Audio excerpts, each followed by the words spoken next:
Right, I've been playing a lot of Final Fantasy VII Rebirth offline, and I finally finished it. And I have some thoughts regarding it, and I just wanted to share it with a video. I've been a big fan of Final Fantasy VII since I was a kid, like a lot of people. It was one of those games that hit at the right time. Characters, the music, the themes, it all stuck with me. So when the remake was announced, I wasn't just hyped, I was hopeful. I didn't expect a 1:1 recreation. I was totally open to change, even excited for them. I just wanted to feel like an evolution of what made the original so special, and I was excited to play that in the newer gen consoles. So it came out, I got to play it, PS4 on the remake, PS5 on Rebirth, and I feel like the combat has a lot of flashes of brilliance but missed its potential. The hybrid combat system with the ATB system on both Remake and Rebirth tries to strike a balance between action and strategy, and when it works, it's exciting. Chaining abilities, timing spells, managing the pressure and the stagger gauge.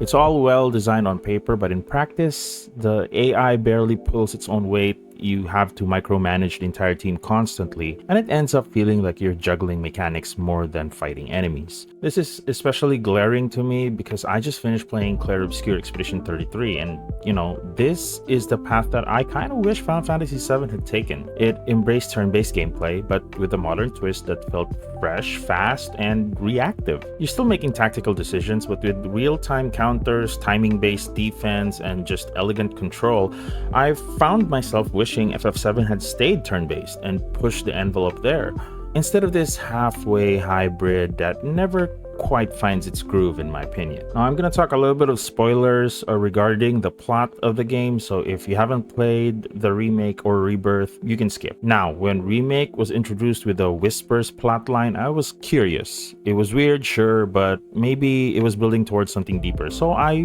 gave it a chance. But by Rebirth, the whole multiverse direction just spun out of control.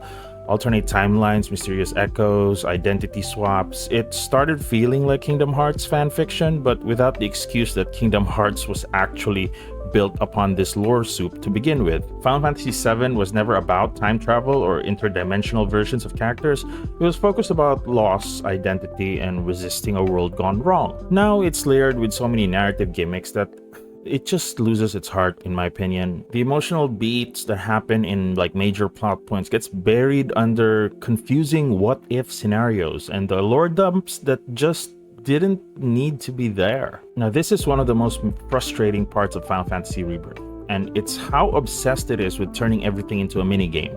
And I'm not talking about Gold Saucer. I expected minigames there. I'm talking about the Traversal and the basic interactions of just simple things. Crawling under a rubble, minigame. Jumping across ledges, minigame. You have to line up the arrows first. Activating a tower, Cloud slowly has to pull out a gadget every single time to talk to Chadley. Riding a chocobo, it feels like everything is just like a small minigame animation that you have to contend with. And don't get me started on Cloud crawling around on the floor and you having to press L2 and R2 over and over again just for him to move one arm at a time. It's these constant tiny interruptions that kill momentum. You'll be exploring, immersed, and suddenly the game demands you to wait for an animation to finish or navigate some sluggish traversal mechanic. It makes movement feel clunky. Characters feel heavy to control, not because of the realism, but because the game insists on wrapping even the smallest action in this unnecessary layer of gameplay. It isn't immersive, it's annoying, and it sucks, because when Rebirth lets the combat breathe like in actual fights, it shines. But everything around it is just being slowed down, and it's just not letting me play. And going back to the whole story beats, there are moments where Rebirth reminds me of why I love FF7. The, quiet character moments, the gorgeous scenery, beautiful music, and when it throws in cheesy dialogue over long side quests that feel like filler, one moment you're confronting existential dread, the next you're doing a goofy minigame about gliding chickens. It's hard to stay emotionally invested when the game keeps undercutting itself. Meanwhile, you have Clair Obscur Expedition 33, my personal game of the year for 2025, nailing tone. It had humor, sure, but it always stayed grounded. It knew when to be quiet, when to be heavy, and, when to let moments breathe.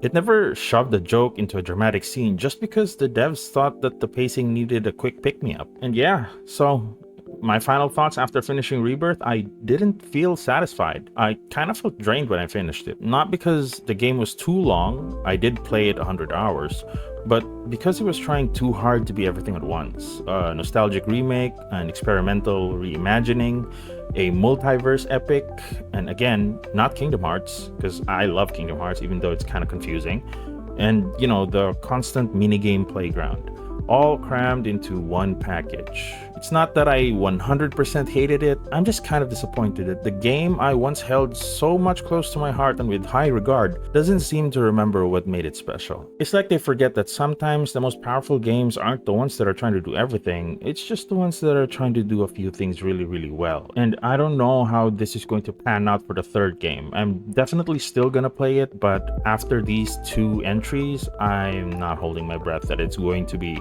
as good as I want it to be, and it's probably just going to be mid, and it's probably just going to be more of the same. All right, so the people who played it, what do you guys think? Leave a comment down below, and yeah, that's gonna be it for this video. Stay safe out there. Bye.